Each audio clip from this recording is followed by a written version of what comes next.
2016 Uri attack, 14 फरवरी 2019 Pulwama attack, 22 अप्रैल 2025 Pahalgam attack.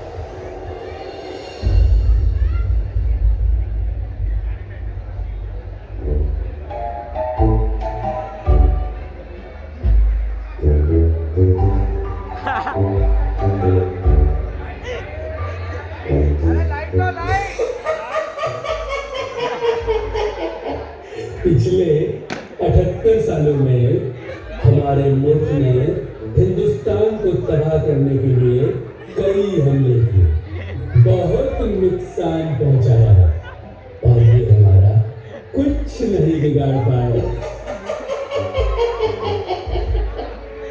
हाँ, पर पिछले 10-12 सालों में जरूर इन्होंने हमें बहुत नुकसान पहुंचाया।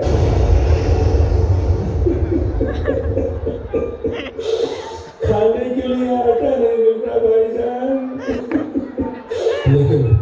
लेकिन फिर भी हम इस पर हमले करते रहेंगे, क्योंकि हमारे पास 72 हूरों के दीवाने जो हैं।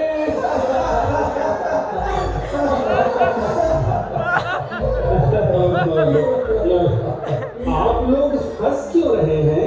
क्योंकि तुम बेवकूफ हो। लगा? मेरा मतलब था, क्या कहा? पर मैं बेवकूफ कैसे हूँ, बताइए ना।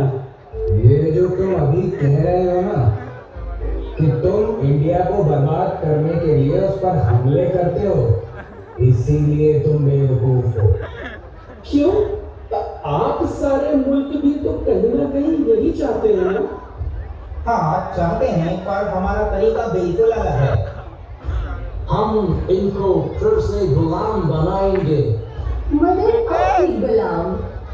वो कैसे? क्योंकि हमें एक बात समझ आ गई है कि इंडिया के लोग अपने देश से ज्यादा विदेशी सामानों पर विश्वास करते हैं। हाँ, इन्हें लगता है कि विदेशी ब्रांड्स ही अच्छे और सस्ते होते हैं। और हमने लुभावने विज्ञापनों से इन्हें ऐसा सोचने पर मजबूर किया है। हमारे लिए इंडिया देश नहीं, एक बहुत बड़ा बाजार है। इसलिए हम सड़ा गला कोई भी सामान बनाकर इनके बाजार में बेच देते हैं। और ये लोग उसे इम्पोर्टेड आइटम बोलकर खरीद लेते हैं। और इनकी पूरी इनकम पर हमारा कब्जा हो जाता है। ये जो इंडियन है ना, ये अपनी गलती से भी नहीं सीखता है। सैकड़ों साल पहले हमने ईस्ट इंडिया कंपनी के नाम से व्यापार करने के लिए ही इस देश में एंटर किया था, और फिर जो 100 सालों तक इन्हें गुलाम बनाए रखा। उस समय तो सिर्फ ईस्ट से आए थे, पर अब तो ईस्ट, वेस्ट, नॉर्थ, साउथ चारों डायरेक्शन से मल्टीनेशनल कंपनियां आ रही हैं।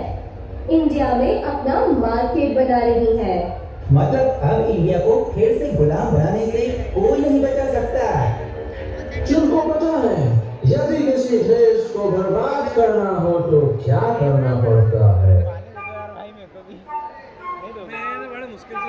हाँ, उस पर ऑपरेशन सिंदूर कर दो। हाँ, वो तो इंडिया ने तुम्हारे ऊपर किया ही है। पर यदि सच में तुम किसी देश को बर्बाद करना चाहते हो, तो तुम्हें सबसे पहले उसकी संस्कृति को खत्म कर देना चाहिए।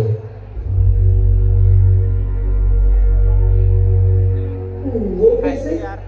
देखो, आज इंडिया में जो भी फेस्टिवल यानी त्योहार मनाए जाते हैं, उसमें वो अपने पारंपरिक सामान का उपयोग नहीं करते।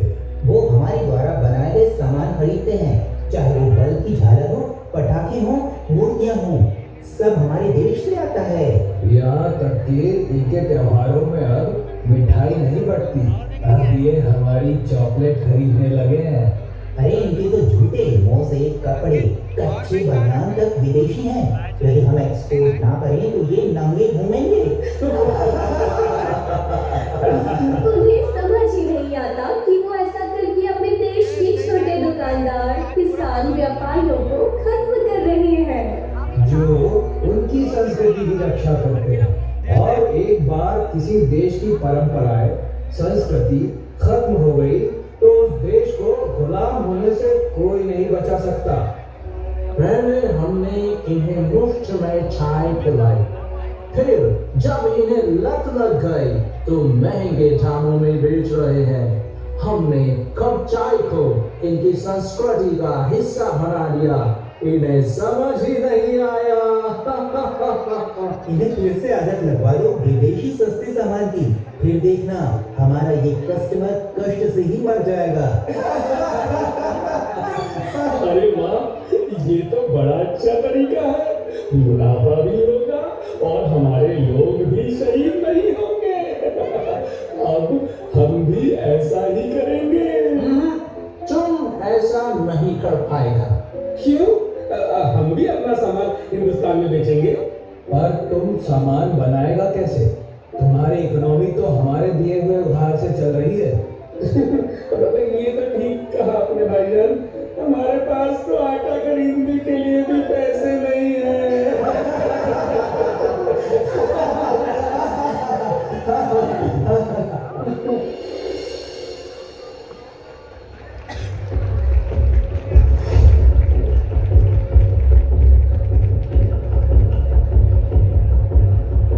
अरे कोई है क्या?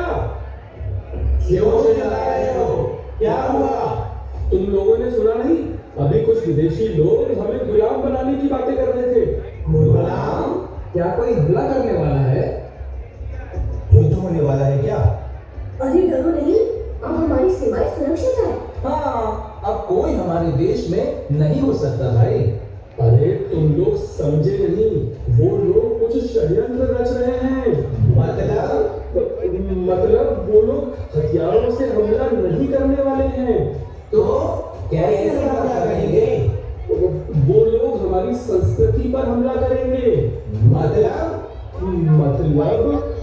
वो हमारे बाजारों में घुसकर हमारे छोटे व्यापारियों, किसानों और लोक कलाकारों को खत्म कर देंगे। वो कैसे? वो हम सबको सस्ते और खराब क्वालिटी के विदेशी सामान का आदी बनाकर हमारे बाजारों पर कब्जा कर लेंगे और हमें फिर से गुलाम बना लेंगे। लगता है ये पागल हो गया है। हाँ, ऐसा होता है क्या कि विदेशी सामान खरीदने से हम गुलाम हो जाए? हाँ, विदेशी सामान तो सस्ते और बढ़िया होते हैं। अरे चलो यार, चलते हैं यहाँ से, चलो। तुम्हें यकीन नहीं हो रहा ना? तो वो देखो, हमारी भारत माँ कैसे विदेशी जंजीरों में जकड़ी हुई है।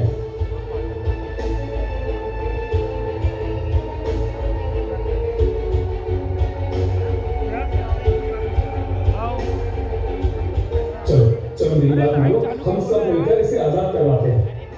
अरे नहीं, ये सब मानने की बात है, हम नहीं जाएंगे। तो ठीक, मैं अकेले ही इन जंजीरों को तोड़ता हूं।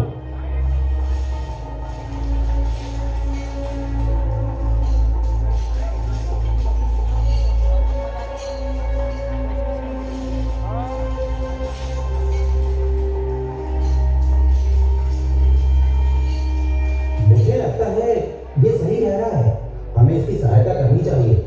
तुम्हारा दिमाग भी खराब हो गया है क्या? नहीं, समझने की कोशिश करो। पहले भी ईस्ट इंडिया कंपनी ने व्यापार के नाम पर हमसे धोखा किया है। हम अपनी गलती फिर से क्यों दोहरा रहे हैं? तुम ठीक कह रहे हो। यदि हमने स्वदेशी सामानों का उपयोग शुरू नहीं किया तो हमारी अर्थव्यवस्था खत्म हो जाएगी। हाँ, इससे हम सचमुच गुलाम हो सकते हैं। तो सोच क्या रहे हो? चलो सब लोग।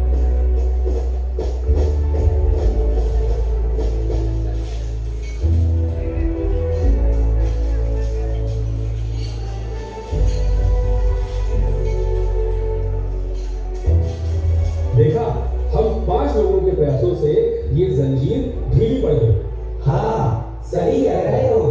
तो सोचो, यदि इस देश के 140 करोड़ लोग एक साथ आकर स्वदेशी सामानों का उपयोग करने की कसम खाएं तो हम सब ऐसी सभी जंजीरों को तोड़ सकते हैं।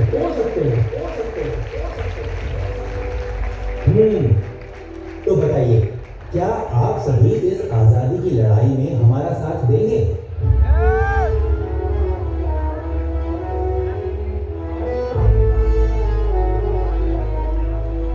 ये हथियारों की नहीं, विचारों की लड़ाई है।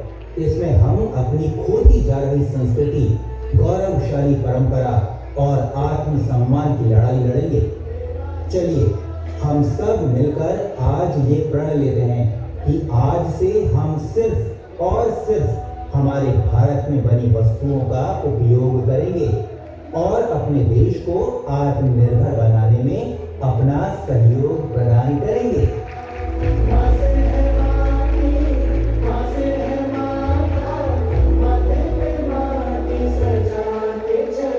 चलिए सभी लोग एक साथ बोलिए, भारत माता की जय! भारत माता की जय! हर घर स्वदेशी, घर घर स्वदेशी, हर घर स्वदेशी, घर घर स्वदेशी। जय हिंद, जय हिंद।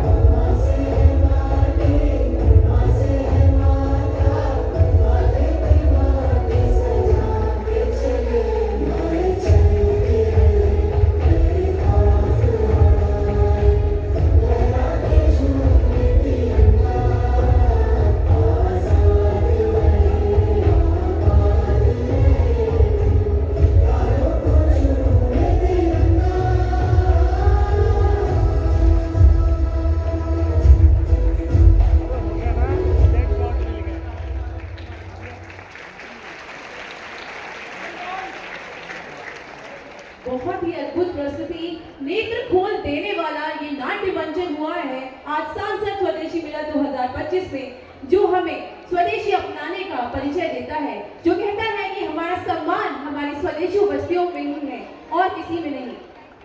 और ऐसे भव्य नाटक में मैं हमारे समिति से श्री राजेश साहू जी और हमारे नाट्य मंचन के मुख्य निर्देशक श्री सचिन वर्मा जी, आप दोनों को मंच पर आमंत्रित करती हूँ। संदीप चंदेल जी को मंच पर आमंत्रित करती हूँ। रितेश जैन जी को मंच पर आमंत्रित करती हूँ। अमित राय जी को